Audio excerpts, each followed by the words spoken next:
بسم الله الرحمن الرحيم. يا أيها المزمل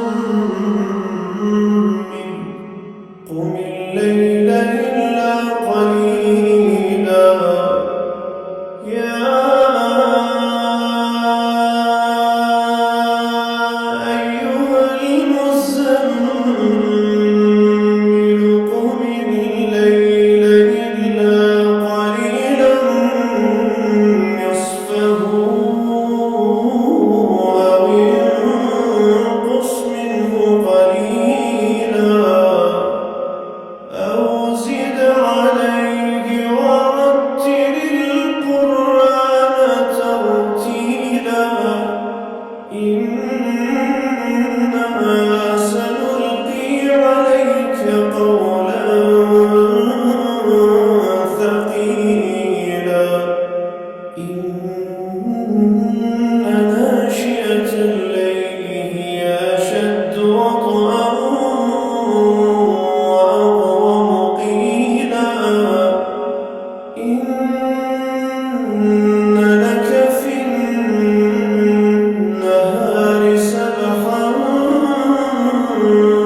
طويلا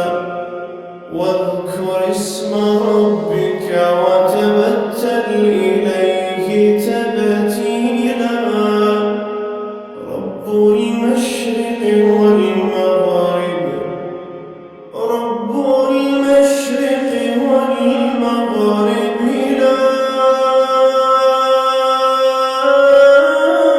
لا إله إلا هو فاتخذه وكيلا واصبر على ما يقولون واصبر على ما يقولون واصبر على ما يقولون واهجرهم هجرا جميلا وذرني والمكذبين أولي النعمة ومهلهم قليلا إن لدينا أنكالا وجحيما وطعاما ذا غصة وعذابا أليما يوم ترجف الأرض والجبال وكانت الجبال كثيبا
وأقيموا الصلاة وآتوا الزكاة وأقرضوا الله قرضا حسنا وما تقدموا لأنفسكم